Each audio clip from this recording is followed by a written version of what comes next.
사사기 4장 11절 한 목소리로 읽겠습니다. 시작. 모세의 장인 호밥의 자손 중 겐 사람이 헤벨이 떠나 게데스에 가까운 사하나님 상수리 나무 곁에 이르러 장막을 쳤더라. 아멘. 네, 인사하겠습니다. 원님 예수님. 네, 예수님의 은혜와 평강이 넘치시기를 축원합니다. 아멘. 오늘 함께 읽으신 사사기 4장 11절 말씀 그리고 몇 가지 근거 구절을 두고 겐족 속에 접붙임, 이거를 겐족 속에 접붙이시는 하나님 역사 이렇게 바꾸겠습니다. 그게 좋겠다 제목이. 그렇게 해서 겐족 속에게 접붙이시는 하나님의 역사라는 제목으로 함께 말씀을 받겠습니다. 지난 시간에 겐족 속에 대해서 좀 살펴봤는데요. 겐족 속의 모습, 그 기원은 굉장히 신비로운 족속이다. 그러니까 수면이 올라오지 않고 밑에 쫙 흐르고 있어요. 하나님께서 이 겐족속이라고 하는 이들을 통해서 믿음의 족장들과 믿음의 용사들, 선진들을 하나님께 접붙이시고 역사하신 그런 흔적들이 쫙 나타난단 말이에요. 그러니까 이 겐족속이 예수님을 상징한다고 보는 것입니다. 예수님 상징. 이들의 신앙, 이 겐족속의 신앙은 예수님을 많이 닮아 있었다는 것입니다. 예수님은 나그네적인 삶을 살아가면서 무소유의 삶을 살아가면서 잘 곳이 있고 먹을 것만 있으면 오직 하나님만을 찬양했던 그런 족속들이었습니다. 예수님을 많이 닮아 있었고요. 그 특징을 보니까 이스라엘 백성들과 유다 자손들과 함께 섞여 살아갔다는 거예요. 섞여 살아갔다. 이게 참 놀랍습니다. 그래서 이 접붙이시는 과정, 섞여 살아가는 과정을 우리가 근거 구절을 좀 찾고 자세히 좀 한 번 더 살펴보도록 하겠습니다. 어떻게 하나님께서 접붙이시고 인도하셨는지 몇 번 제가 다른 설교를 진행하다가 툭툭 말씀을 드렸는데 그 얘기 좀 더 자세히 오늘 나누도록 하겠습니다. 예수님, 그러니까 이 겐족 속 예수님을 많이 닮아 있고 예수님과 상징되는 이들과 하나님께서 접붙이시고, 이렇게 예수님과 우리가 접붙임 받는 것, 예수님과 섞이는 것, 이것이 바로 이 땅에서 우리가 승리할 수 있고 축복받을 수 있는 비결이다라고 하는 것입니다. 그거 근거를 좀 자세히 살펴보도록 하겠습니다. 첫 번째, 겐족 속에게 접붙이시는 하나님의 역사, 상수리 나무하고 연관되어 있습니다. 상수리, 상징적인 그 영물이죠. 상수리 나무. 다시 한번 4장 11절을 같이 읽겠습니다. 4장 11절 시작. 모세의 장인 호밥의 자손 중 겐 사람 헤벨이 떠나 게데스에 가까운 사하나님 상수리 나무 곁에 이르러 장막을 쳤더라. 아멘. 본문에 보니까 모세의 장인 호밥 이렇게 표현된단 말이에요. 호밥은 여러분 아시다시피 처남이에요, 처남. 그러니까 모세의 처남이라고 기록된단 말이죠. 그러니까 십보라의 오빠예요. 근데 모세의 장인은 이드로란 말이에요. 그러면 이게 지금 사사기 4장에서 이게 뭔 말인가 이렇게 생각할 수 있단 말이죠.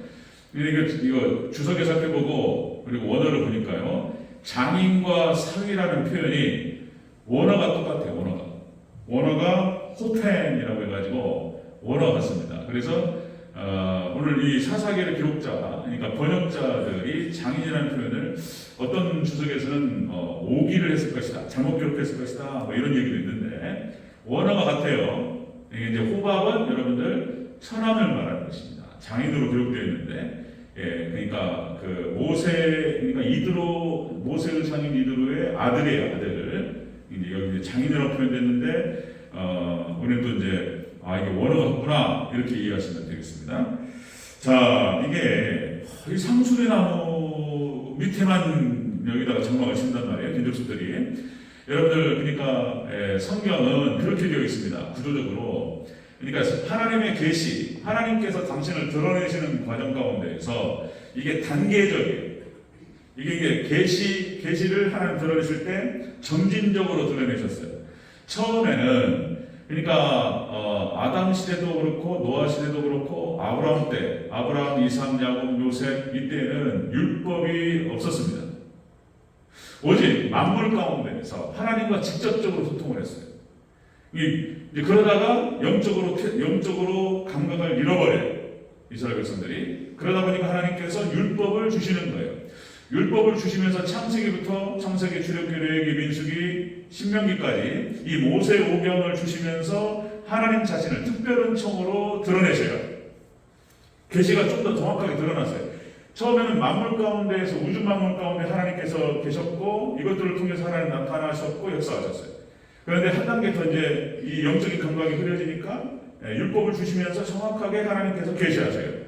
이제 이것에서 멈추지 않고 이제 신약으로 오면은 그 하나님께서 직접 오셔요. 예수님으로. 그래 그 계시를 정확하게 드러내십니다.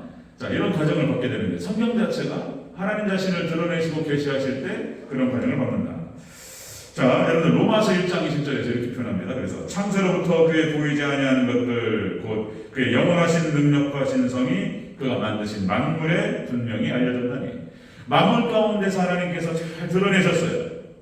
이게 그러니까 핑계치 못한다는 거예요. 그 근거로 만물 가운데 하나님께서 드러내셨다. 자, 시편 119편 19편 2절 4절에서 다윗이 일반은 총의 세계들을 보면서 하나님을 만나요. 그러면서 하나님을 이렇게 찬양합니다. 날은 날에게 말하고 밤은 밤에게 지식을 전하니 언어가 없고 들리는 소리가 없으나 그 소리가 온 땅에 통하고. 이 시편 19편이 일반은 총 가운데 나타나신 하나님을 노래하는 찬양이에요. 다윗이 성경이 충만한 상태가 드러내요. 일반은 총 가운데. 놀랍게 이렇게 우주 만물 일반은 총이라는 표현을 써요. 성경 말씀을 특별한 총이라고 하고, 일반은 총은 그러니까 모든 사람들에게 그러니까 죄인에게도 햇빛을 내려주시고 비를 내려주시고 그리고 모든 사람들에게 하나님 일반은 총. 지금 뭐 우리나라 치안이 잘 돼 있죠. 그리고 CCTV 틀어놓고 경찰력과 법을 통해서 법이 편파적이죠. 아주 우리나라가 멀었어요. 법 적용이 달라요. 그러니까 이제 뭐 유전 무죄, 무전 유죄 뭐 이런단 말이죠. 이런 어려움이 있어요. 우리나라 좀 더 발전을 해야 돼요. 그러니까 법을 통해서 이렇게 부활한 말이에요. 이게 일반은 총세계예요. 하나님께 역사하시는 거예요. 자, 이 놀랍게 이런 일반은 총세계와 특별한 총세계가 원리가 같아요. 그리고 성경에서는 이렇게 일반은 총세계를 통해서 하나님을 드러내시죠. 표현 자체가. 다시 말씀드리면 예수님을 상징하는 것들이 많죠. 다시요. 돌을 통해서 예수님을 드러내요. 반석 이렇게 표현한단 말이죠. 그리고 양, 짐승을 통해서 양을 통해서 예수님을 상징해요. 소, 그 다음에 꽃을 통해서 얘기합니다. 꽃, 샤론의 꽃 예수님을 드러내는 거예요. 그다음 나무, 이렇게 이런 사물을 가지고 예수님을 표현한단 말이에요. 자, 여러분들 이 나무로 예수님께서 이 상수리 나무, 그러니까 이 나무가 예수님을 상징하는 거예요. 자, 이 상수리 나무뿐만 아니라 구약 성경에 중요한 인물들을 언급하면서 나무가 언급돼요. 나무가. 참 재밌어요. 이런 것들 보면은. 그래서 예수님을 상징하는 거예요. 몇 가지만 좀 살펴보면요. 아담을 언급하면서 생명나무가 언급됩니다. 생명나무. 이게 예수님이에요. 예수님. 창세기 2장 9절에서 여호와 하나님이 그 당시에 보시기에 아름답고 먹기에 좋은 나무가 나게 하시니 동산 가운데 생명나무와 선악을 알게 하는 나무가 있더라. 자, 아담이 언급되고 하와가 언급되면서 생명나무라고 표현됩니다. 이 생명나무가 예수님을 상징하는 거예요. 예수님. 나무가 언급됩니다. 참 재밌어요. 나무. 자, 생명과 열매로 또 생명과와 선악과라고 표현됩니다. 그러니까 이런 과실과 나무를 통해서 지금 하나님께 진리의 세계들을 말씀하시는 거예요. 자, 그 다음에 노아가 방주를 지을 때 무슨 나무를 짓죠? 노아가 방주를 지을 때 산에다가 지었다고 표현되고 있는데, 그 나무가 고페르나무, 잣나무를 말하는 것입니다. 잣나무. 놀랍게 잣나무를 찾아보시면 이 잣나무가 소나무과에 속해 있습니다. 소나무를 보통 예수님으로 상징하는데 우리나라가 소나무가 제일 많아요. 이런 뒷산의 소나무 다 예수님이 소나무. 나무 중에서 가장 좋은 나무예요. 소나무. 피톤치드가 많이 나오고 거기에 모든 기운이 좋은 기운을 갖다가 뿜어내요. 소나무 예수님을 말하는 것인데, 자, 창세기 6장 14절에 너는 잣나무로 너를 위하여 방주를 짓되 그 안에 간을 받고 역청으로 그 안팎을 치라. 그래, 역청이 어거스틴, 칼빈부터 해가지고 2000년 역사 가운데 성경을 해석하는데 역청과 잣나무 예수님으로 오는 거예요. 역청을 예수님은 피로 해석합니다. 제가 저만 말하는 게 아니에요. 저는 역사적인 해석을 소개하는 거예요, 제가. 그러니까 잣나무로 방주를 만들었어요. 이 교회예요, 교회. 그리고 역청으로 안팎에 칠했습니다. 그러니까 물이 스며들 적어놨어요. 그러니까 예수님의 피로 덮어버려야 돼. 그래야지 해를 입지 않는다는 거예요. 예수님의 피. 그러니까 이 노아의 방주가 잣나무, 소나무과 잣나무로 젖었다라는 거예요. 이 잣나무 특징이 뭐냐면은 이런 거라는 거예요. 내한성이 좋다는 거예요. 내한성이 좋아가지고 산에서 산대요. 산에서 그래서 산악지방 고산지대에 많다는 거예요. 북부가. 그래서 산에다가 방주를 지을 때 그 근처에 있는 나무들을 갖다 썼다는 거예요. 하나님께 다 배려하신 거예요. 이런 것들. 그 다음에 아브라함과 이삭과 야곱을 얘기할 때 상수리 나무가 언급이 된단 말이에요. 상수리 나무가. 자, 우리가 지난 시간에 우리가 살펴봤는데요. 자, 창세기 12장 6절에서 하나님께서 아브라함을 부르시고 너는 돈도 친척 아비 집을 떠나 내가 지시할 땅으로 가라. 그래서 가나안 땅으로 들어가는데, 자, 창세기 12장 6절에서 자, 가나안 땅으로 가려고 떠나서 마침내 가나안 땅에 들어갔더라. 아브라함이 그 땅을 지나 세겜 땅 모래 상수리 나무에 이르니 그때에 가나안 사람이 그 땅에 거주하였더라. 그러니까 지난 시간에 우리가 살펴봤어요. 가나안 땅에 딱 들어갔더니 그 가나안 사람 겐족 속이 거기에 가나안 사람으로 미리 도착했었다라고 하는 거예요. 이런 것들이 참 놀라운 거예요. 그 다음에 창세기 13장 8절에서 자, 마물의 상수리 나무 숲에 이르러 거하며 거기서 여호와를 위하여 단을 쌓았다. 그러니까 아브라함이 어디에 거했다고요? 상수리 나무 근처에 거했어요. 상수리 나무를 가면은 겐족 속이 그 밑에 거해요. 그러니까 아브라함 같이 살았어요. 같이. 서로 영향을 주고받는 하나님께서 그렇게 역사하시는 거예요. 그 다음에 또 여러분들 야곱도 마찬가지입니다. 야곱도 창세기 35장에서 세겜 땅에서 그러니까 거기에서 이제 베델에 가서 단을 쌓아야 되는데 단을 쌓지 않고 세겜 땅에서 머물러 가지고 그러니까 어려움이 찾아왔다는 거예요. 그래서 그렇게 표현됩니다. 창세기 35장 4절 야곱이 그것들 그러니까 우상 여러 가지 폐물들 그 다음에 목걸이 이런 것들 귀걸이 이런 것들 다 빼고 그 다음에 이렇게 표현되는 거예요. 마스코트, 우상단지 같은 것들을 상수리나무 아래 물어요. 그리고 하나님께 단을 쌓습니다. 꼭 그래서 하나님의 백성들, 족장들이 하나님께 회개를 하고 개혁을 할 때 반드시 거기에 상수리나무가 존재한단 말이에요. 참 이게 신기하다. 자, 나무 상수리나무, 아브라함과 족장들에게 상수리나무가 접목이 됩니다. 자, 그 다음에 모세를 얘기할 때는 가시떨기나무가 언급이 돼요. 이 가시떨기나무가 여러분들 출애굽기 3장 2절에서 여호와의 사자가 떨기나무 불꽃 가운데 그에게 나타나십니다. 자, 광야에서 양을 치고 이렇게 하는데 어디를 보니까 가시떨기나무가 쫙 붙어있는데 떨기나무가 가시나무 같은 거예요. 가시떨기. 참 거기에 불이 확 붙었는데 불이 나무를 사라지지 않고 불꽃만 확 붙어있단 말이에요. 이 가시떨기나무가 무엇을 말하냐면 상징적으로 이것도 예수님을 말하는 거예요. 이것이 이스라엘을 또 상징하는데 애굽에서 노예로 전락한 이스라엘을 상징한다는 거예요. 이스라엘을. 그래서 곰핍하고 메마른 생활을 하고 있는 이스라엘. 그들에게 하나님께서 불로 임하셔서 그들을 구원하실 것이라고 하는 의지를 표현하셨다는 거예요. 이게 다 주석에 나오는 얘기들이에요. 박윤순 목사님 주석이라든지 다 나오는 얘기. 그렇구나. 가시떨기나무로 표현된단 말이에요. 지금 모세가. 그 다음에 또 엘리야는요. 로뎀나무로 표현돼요. 로뎀나무로. 자, 열왕기상 19장 4절에서 로뎀나무가 언급되죠. 자, 이제 여러분들 갈멜산 전투에서 엘리야가 이깁니다. 그러니까 750명을 칼로 찔러줘요.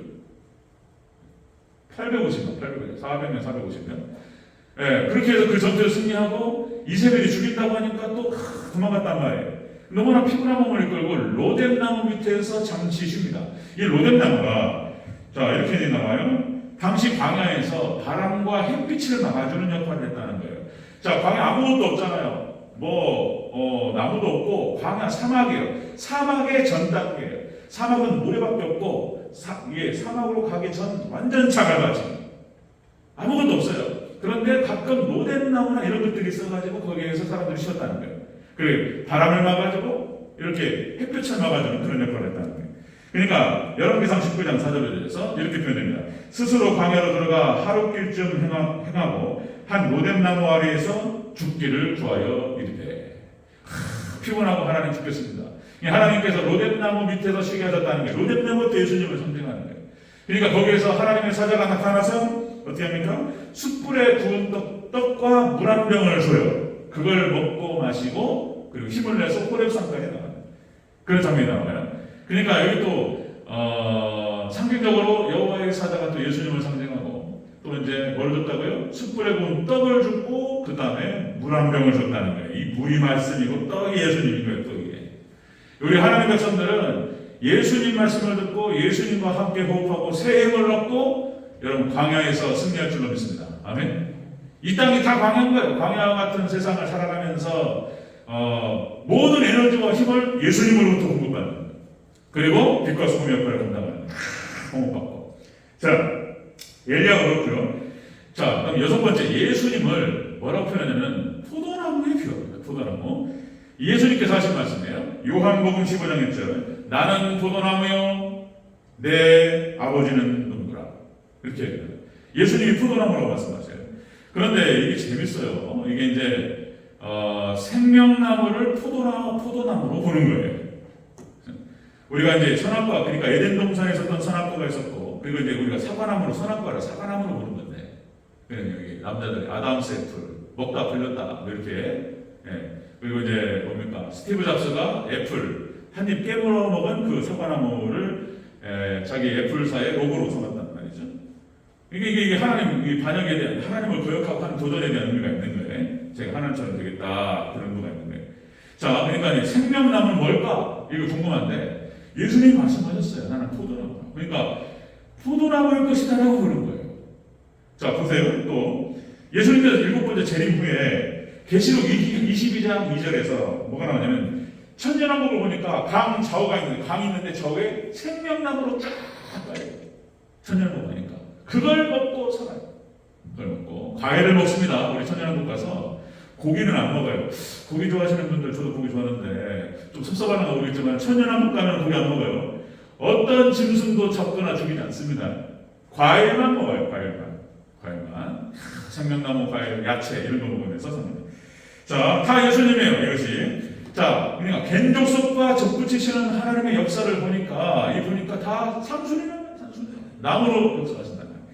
자, 좀 더 자세히 보겠습니다. 두 번째 보겠습니다. 겐족속과 접붙이시는 하나님의 역사. 두 번째, 구약의 족장들하고 이렇게 접붙이는 장면들이 좀 나와요. 다시 한번 보겠습니다.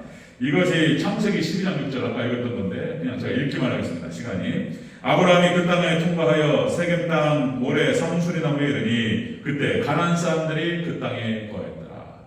아브라함이 가나안 땅에 딱 들어가니까 거기에 가나안 사람들이 있었다. 겐족속인 것들이, 겐족속. 아까 읽었던 말씀. 여기서 모래 상수리 나무라는 표현을 쓰는데 이 모래라고 하는 말이 원어 뜻이 가르침이라는 뜻이에요. 이런 게 그냥 써 있는 게 아니에요. 모래 상수리 나무. 가르침, 그러니까 상수리 나무 아래에서 가르침을 받은 거예요. 아브라함이. 그래서 아브라함이 원래 그 고향이 어디였다고요? 고향이 갈대아 우르였습니다. 갈대아 우르가 뭐였냐면 이게 우상을 만드는 곳이었어요. 도시였어요. 도시. 여기서 우상이 주류를 이뤘던, 거기서 하나님께서 아브라함을 구분하셔서 이쪽으로 가나안 땅을 빼셨단 말이에요. 그런데 아브라함이 75세. 그러니까 그 우상의 여러 가지 섬기는 그런 어떤 사상이라든지 이런 것들이, 문화라든지 이런 것들이 이렇게 있는 거예요. 하나님께서 그걸 빼시는 거예요, 지금. 그러니까 우리가 구약 성경을 볼 때, 아브라함, 이삭, 야곱, 믿음의 족장들인데, 우리를 덮어놓고, 믿음이 좋은 사람들이지, 이렇게 생각했단 말이에요, 저도.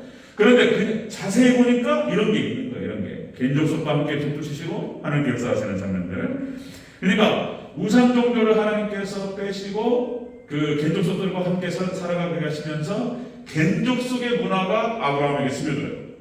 자, 여러분들 광야 생활, 그 다음에 경건 생활, 유랑 생활, 무소유 신앙, 그 다음에 고난받는 신앙, 평화의 신앙, 겐족속이 가지고 있는 그런 특징들이 아브라함에게 쫙 녹아드는 거예요. 하나님께서 이렇게 하셨다는 거예요. 이렇게. 자, 그 다음에 아까 이삭은 야곱 말씀을 드렸고, 유다도 그런 장면이 나타납니다. 여러분들 유다가 장자입니다. 그리고 예수님의 족보의 조상이에요. 그러니까 유다도 그냥 유다가 아니에요. 어떻게 유다가 그런 장자로서, 그러니까 앞에서 큰아들 루벤이 실각돼요. 루벤이 서모하고 비라하고 간통됐다. 있을 수 없는 일. 그래가지고 루벤이 잘생겼는데 여기서 아웃. 두 번째 시몬, 레위, 세겜에서 칼부림하고 언약을 어기고, 야곱의 일족을 위기로 빠뜨렸단 말이에요. 그리고 아웃되는 거예요. 둘째 시몬, 셋째 레위 아웃. 넷째 유다가 들어가는데 그러니까 유다를 통해서 하나님의 축복과 장자가 딱 들어가요. 그러니까 혈통적으로는 유다가 장자였어요. 그리고 영적으로는 요셉이 장자예요. 그러니까 다른 레아와 비라, 실바는 그냥 여기는 첩이야, 첩. 본처는 누구예요? 본처가 라헬이에요. 라헬의 장남이 누구예요? 요셉이에요, 요셉. 그러니까 영적인 장자로 요셉을 하나님 삼으시는 거예요. 그리고 요셉이 두 지파의 지분을 받아요. 에브라임과 므낫세. 자, 이런 것이, 근데 여기서 말씀드리고 싶은 것이 유다가 하나님, 그러니까 이스라엘의 장자가 되는데, 장자가 되기 위해서는 그냥 되는 것이 아니고 신앙이 있어야 돼요. 신앙이. 하나님 신앙이 무장돼야 돼요. 그래서 하나님께서 창세기 38장의 내용을 보면은 이해가 안 돼요. 그것이 어떻게 그렇게 있을 수 있을까? 보세요. 창세기 28장 1절에서 이삭이 야곱에게 너는 가나안 사람을 아내로 맞이하지 마라. 가나안 여자 금지령을 내려요. 이삭이 야곱에게 가나안 여자 금지령을 내리고 그리고 바단 아람으로 보내서 그래서 거기서 자기 동족을 만난단 말이에요. 하나님께서 그렇게 역사하셨어요. 이삭이 야곱에게 특별히 명령. 그런데 이삭이 자기 아들 유다가 보세요. 창세기 38장 2절에서 유다가 거기서 가나안 사람 수아라 하는 여자의 딸을 보고 그를 취하여 동침하니. 창세기 38장에 보니까 가나안 여자를 취한단 말이에요. 그런데 이 가나안 사람 수아라는 여자가 겐족수예요. 가나안 사람. 그러니까 거기서 유다의 아내가 누구였다고요? 겐족수의 여인이었다는 거예요. 그런데 큰아들 죽고 둘째 아들 죽고 셋째 아들 이게 창세기 38장이 쭉 진행이 돼요. 참 놀라워요. 그 이야기를 다음에는 설교를 한 번 더 해야 되는 것이고, 그런 것들. 왜 하나님께서는 유다에게 겐족속을 붙이셨을까? 그가 장자가 되어야 되고 거기 예수님이 나와야 되는 거예요. 그런 하나님 놀라우신 계획들이 밑에 흐르고 있단 말이에요. 자, 그 다음에 요셉 보면요. 자, 영적인 계보로 요셉이 또 장자 역할을 하게 되는데, 자 보세요. 창세기 37장 28절에 그 전에 한 말씀드렸듯이 미디안 상인들이, 그러니까 형들이 시기해가지고 구덩이를 퍼가지고 묻어버렸단 말이에요. 죽여버리자. 그런데 거기서 큰형 루벤은 살려주고 싶었어요. 근데 거기서 중요한 역할을 하는 사람이 또 유다가 죽이지 말고 팔자. 그래가지고 이제 미디안 상인 28절에서 37장 28절에서 그때 미디안 사람 상고들이 지나가는지라 그들이 요셉을 구덩이에서 끌어내 올리고 은 20에 그들을 이스마엘 사람들에게 팔매 그 상고들이 요셉을 데리고 애굽으로 갔더라. 이 미디안 사람들이 겐족속이라고 부르는 거예요. 그리고 그 가는 과정에서 요셉이 겐족속의 신앙을 접붙지 않는다 이렇게 부르는 것입니다. 그러니까 그래서 요셉이 애굽에 갔을 때 요셉의 모습을 보면은 겐족속의 신앙이 나타나요. 보디발 장군 집에서 종살이를 하면서 보디발의 아내 그 유혹을 뿌리칩니다. 그리고 옥살이를 하는 과정에서 성실한 모습을 보면은 겐족속의 모습이 나타나요. 그 다음에 애굽의 총리가 됐을 때도 성실하게 오직 애굽왕 바로를 딱 섬기면서 자기 주군으로 하나님을 섬기는데 자기가 여기 상사잖아요. 상사. 자기 사수고. 그러니까 바로 왕을 딱 섬기면서 애굽을 통치하는데 완벽하게 통치합니다. 그런 모습들. 그 다음에 나중에 형들을 만나잖아요. 형들을 딱 만나고 애굽의 총리로 딱 있을 때 형들이 와서 무릎을 딱 꿇는단 말이에요. 내가 애굽에서 고생했던 거 생각하면 진짜 그냥 그죠? 충분히 보고 갈 수 있었어요. 근데 보고 가지 않습니다. 그런 모습들, 자신의 감정과 억하심정을 풀어내지 아니하고 은혜로 다 용서하는 그런 모습들 속에서 예수님의 모습이 드러나요. 이 요셉 속에 예수님 모습이 잘 담겨 있습니다. 그런 거. 그냥 나타나는 게 아니고, 예전에 우리가 봤을 때 그냥 요셉이니까 그랬는갑더라 이렇게 하는데 그게 아니에요. 이렇게 하나님께서 겐족속들과 연결시키시면서 구약의 족장들과 접붙이셨다는 거예요. 네, 그런 장면들. 자, 겐족 속에 접붙이시는 하나님의 역사를 통해서 봤을 때 이렇게 상수리 나무에서 아브라함과 이삭과 야곱과 요셉이 쫙 나타나는 족장들. 그 다음에 이제 마지막 하나만 보겠습니다. 세 번째, 겐족 속에 접붙이시는 하나님의 역사. 구약의 지도자들, 대표적으로 모세하고 다윗만 보면요. 모세가 그렇습니다. 자, 출애굽기 3장 1절을 읽으면 좋은데, 출애굽기 3장 1절, 출애굽기 3장 1절 한번 찾아보겠습니다. 출애굽기 3장 1절. 시간이 괜찮아요 지금.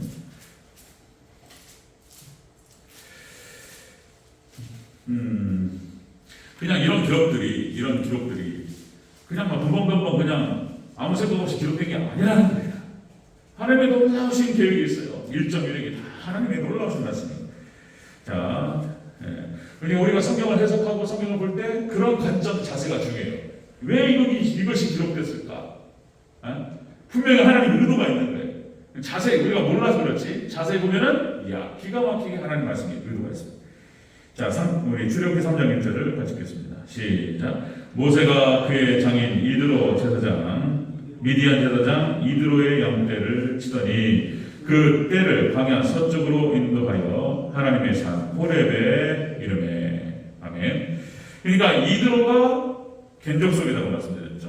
자, 그러니까 하나님께서 모세를 통해서 이스라엘 백성들을 출애굽시키고 그리고 모세 오경을 기록하고 그리고 이스라엘 백성들 광야 40년을 이끌어 가야 되는 그런 하나님의 놀라운 계획을 가지고 계셨어요. 그러니까 하나님께서 그 계획을 모세를 통해서 이루시는데 그러니까 그냥 이루시는 게 아니고 이렇게 미리 준비시키셨어요. 모세를 40년 동안 애굽의 이집트의 왕자로 하나님께서 살게 하시면서 모든 학문을 다 배우게 하시고 40년 동안 겐족 속에 접붙여가지고 하나님이 준비시켰어요. 그런 장면들. 자, 여러분들 미디안 광야로 도망을 쳐요. 모세가. 그 거리를 보니까 쉬지 않고 걸어도 그 애굽에서부터 이집트에서 미디안 광야까지 안 쉬고 걸어도 3개월에서 4개월이 걸린다는 거예요. 그리고 그 광활한 대지에서 3개월, 4개월을 걸어갔어요. 그리고 딱 만났는데 그게 누구였냐면 십보라를 만났어요. 자, 그러니까 이 모세의 장인 이드로의 딸들이 양을 치는데 건달들이 그걸 갖다가 우물가에서 희롱하면서 그런 장면이 나타났단 말이에요. 이게 모세가 가다가 이제 거기서 그런 장면이 나요. 불량배를 쫓아내요. 불량배를. 그때 모세의 나이가 40살이었어요. 40살. 그리고 왕자로서 모든 학문을 배우고, 그죠? 그리고 적당히 싸움도 잘했던 것 같아요. 무술도 배우고. 불량배들은 싹 쫓아내버려요. 이놈들. 싹 도망가죠. 그 얘기가 이제, 그리고는 헤어진 거예요. 그리고 뭐라는 걸 얻어먹고 헤어졌는데, 그 이야기가, 그게 이제 출애굽기 2장에 나와요. 출애굽기 2장 이야기입니다. 2장 16절, 17절에. 자, 20절에서 이렇게 표현합니다. 이드로 장인 그 아버지한테 이야기를 하니까 이드로가 이렇게 표현해요. 그 사람이 어디 있느냐? 너희가 어찌하여 그 사람을 버리고 왔느냐? 빨리 그를 청하여 음식을 대접하라. 이드로가 다 얘기합니다. 그리고 이제 모세를 찾아가지고 이드로 앞으로 데려가죠. 그리고 고맙다. 그리고는 이제 이드로와 만난 성공 장면. 이것이 우연이었을까? 우연이 아니라는 거예요. 하나님께서 모든 걸 계획하시고 다 조정하시는 거예요.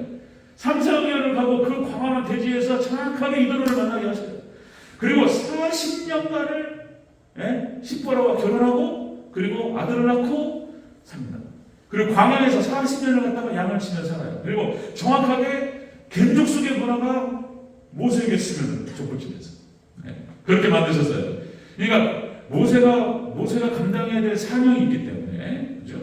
다시 말씀드리면 모세 오경을 기록하고 미디안 광야 40년을 돌아다녀야 되는 거예요. 그러니까 모세가 미리 가서 40년 동안을 그 미디안 광야에서 양을 치면서 그러니까 골목골목 구석구석을 다 알아요. 모세가 여기는 뭐가 있고 저기는 뭐가 있고 다 합니다. 하나님 미리 보내셨어요. 미리 다 준비시키시고 훈련시키셨어요. 그리고 준비가 딱 되자마자 하나님께서 애굽으로 보내시고 출애굽시키시고 광야에서 훈련을 시키셨다고요. 놀라운 교육들이 다 있어요. 여러분들, 하나님의 백성들이 그냥 아니에요, 절대로. 예수님을 믿는 믿음으로 들어와서 교회의 식구가 되고, 이게 덤방덤방 그냥 되는 게 아니에요. 여러분들, 예수 그리스도를 믿음으로 영접하고 그 믿음이 쫙 있는 분들 꼭 기억하시기 바랍니다. 이거요, 우리 전도할 때 쓴 표현이에요. 하나님의 놀라우신 계획이 있습니다. 믿으시기를 주의 이름으로 축원합니다. 놀라운 계획이 있어요. 우리는 몰라요. 말씀만 따라가면 나와요. 이제 말씀 따라가고 믿음으로 따라가다 보면은 나중에 알게 돼요. 하나님 이런 계획이 있었구나. 예, 모세가 그걸 깨닫고 얼마나 하나님을 찬양했을까. 그렇죠? 놀라운 계획. 자, 그다음에 다윗을 보면요, 다윗도 마찬가지입니다. 그전에도 한번 말씀드렸듯이 목동으로서 이해할 수 없는 장면이 나와요. 이해할 수 없는. 어디 보면은 그 다윗이 7제라는 표현이 나오고, 어디를 보면 8제라는 표현이 나와요. 뭐냐면 7제냐 8제냐. 7제로 보는 거예요. 7제로. 아들들이, 이세 아들이 쭉 나오는데 막내란 말이에요. 막내. 근데 왜 막내를 그렇게 어려운 목동으로 보내냔 말이에요. 밖으로 돌리냔 말이에요. 저도 아들 낳아서 키워보지 못하는, 막 눈에 넣어도 안 아프고, 막 그죠? 아프지 않은 만큼 귀하고. 근데 막내 아들이 얼마나 이쁘냔 말이에요. 근데 왜 그러냔 말이에요. 그게 참 이해가 안 된단 말이에요. 그러니까 이세가 어쩌면 첩을 뒀는데 그 아들이 아니었을까. 근데 그 다윗의 엄마가 겐족수가 아니었어. 이거는 추측이에요, 그냥. 예, 성경 안 나오니까. 그냥 왜냐면은 그 어린 나이에 14살짜리, 이제 중학교 2학년, 3학년, 그 나이에 세상에 골리앗을 잡아야 돼. 그 모습을 보면은 완전히 겐족수예요. 예. 어떻게 그 아이가 그냥 하늘에 뚝 떨어졌다 이렇게 말하면 안 돼요. 다 성경에서 어느 정도 설명을 다 해요. 그런 모습들. 자, 그 다음에 사무엘상 30장 26절 19절 보면, 이 다윗이 사울왕에게 쫓겨가지고 블레셋의 망명 가요. 망명 가서 어디 있었냐면은, 어디 있었죠? 7년 동안. 와, 생각하네. 그 7년 동안 그 블레셋의 왕 아기스가 어떤 지역에 있으라고 그 지역을 줬단 말이죠. 죄송합니다. 그 7년 동안 그 지역에 있으면서 이런 장면이 나와요. 자, 시글락이 있으면서 이런 장면이 나와요. 다윗이 시글락에 이르러 탈취물을 그 친구 유다 장로들에게 보내어 이르되, 보라, 여호와의 원수에게서 탈취한 것을 너에게 선사하노라. 탈취물 전리품을 갖다가 이제 딱 취했는데, 거기에서 쫙 나눠주는데 몇 군데 줍니다. 거기에 겐족 속의 성읍들에게 보냅니다. 거기에 어떤 표현이 나오냐면은 친구라는 표현이 나와요. 겐족 속 친구. 이 친구가 원어의 뜻이 레데에후라고 해가지고 이게 형제라는 표현하고 같이 씁니다. 그러니까 다윗이 이 장면에서, 그러니까 겐족 속들과 항상 소통했다라고 하는 근거를 우리가 볼 수 있는 거예요. 그들이 친구였고 형제였어요. 다윗은 겐족 속들. 그러니까 하늘에서 뚝 떨어진 게 아니에요. 하나님께서 다 준비하셨어요. 다윗의 신앙을 한번 보세요. 다윗의 신앙. 자, 오전 제가 새벽 예배도 말씀드렸지만, 다윗이 썼던 그 시들을 보세요. 시. 다윗이 성령이 충만해가지고 다윗이 시편의 시들을 많이 기록했는데, 그 시들을 보면은 뭐라고 표현할까요? 이런 표현 썼죠. 제가 시편은 구약 성경의 주석이다, 이런 표현 썼어요. 제가 이 학자들의 표현이에요. 구약 성경에 나타나는 모든 얘기들을 주석해요. 해석합니다. 해석해서 쫙 기록해요. 시편을 보면은 너무나 아름다운 그 기록들이, 그러니까 거의 모세와 사도 바울과 비견될 만한 인물이 이 문장적으로 봤을 때 이 다윗이에요. 다윗이 그냥 하늘에 떨어져가지고 그냥 했나? 그게 아니라는 거예요. 겐족 속에 영향을 받습니다. 또 한 가지는 또 성경에는 안 나타나는데, 기독교 대백과사전 1권 페이지 수 529페이지 다 나와요. 이제 성경 연구가 다 끝났기 때문에, 자, 기독교 대백과사전 1권 529페이지에 뭐라고 나오냐면, 다윗의, 여기 제가 다 부르려다가 시간이 없어요. 다윗의 아내가 10명이 넘어요. 그리고 그 아들이 19명이 넘습니다. 그리고 우리가 알고 있는 무슨 압살롬, 그다음에 암논 여기 나오잖아요. 거기는 일부. 10명이 넘는 아내를 통해서 19명이 넘는 이 아들을 낳는단 말이에요. 디나라는 딸도 있었고. 자, 그런데 기독교 계획까지는 1권 529페이지에 뭐라고 나오냐면 그 다윗의 아내들 중에서 겐족속이 있었어요. 그렇군요. 겐족속. 그러니까 다윗이 그냥 다윗이 아니고 어렸을 때부터 그리고 어울렸던 친구와 형제들이 그리고 아내조차도 거기에는 뭐 미갈도 있고 여러 명이 있어요. 여러 명이 있는데 그 아내조차도 겐족속들이 들어있다. 자, 그렇게 여러분들 성경상에 놀랍게 이렇게 다윗의 독장들과 그 다음에 여러분들 다윗의 구약의 지도자들에게 하나님께서 이렇게 겐족속들과 접붙이게 하시고 그들의 영향을 받게 하셨다. 이게 무슨 말이냐? 여러분들 우리가 광야 같은 삶을 살아가면서 여러분들 우리가 예수님과 완전히 접붙임되고 하나가 되어야 될 줄 믿습니다. 아멘. 그것은 우리가 믿음으로 영접하는 순간 자 예수님과 하나가 돼요. 그러나 그것은 하루아침에 이루어지지 않아요. 자 모세가 40년 걸렸어요. 이스라엘 백성들도 광야에서 40년 걸렸어요. 자 여러분들 하루아침에 되지 않습니다. 우리가 하나님께서 예수님과 접목시키시고 접붙이시고 예수님을 닮아가게 하는 그런 인생의 과정이 있어요. 여러분 오직 정말 겐족속과 상수리나무에 상징되고 비유되는 예수님과 오후예배도 그 얘기입니다. 오후예배도 예수님과 하나 되시기를 주 여러분으로 축원합니다. 그래야지 이게 쓸 수 있는 거예요. 그래야지 모세처럼 그래야지 다윗처럼 하나님 사랑하시는 거예요. 그래서 이 시대에 여러분들 우리 대전절교회에서 그런 인물들 막 모세와 같은 다윗과 같은 그런 굵직굵직한 그런 믿음의 인물들 위대한 인물들이 많이 일어나는 우리 복된 교회가 되기를 주로 축원합니다. 아멘. 제가 상세히 살펴가면서 몇 번 더 살펴보도록 하겠습니다. 기도하겠습니다.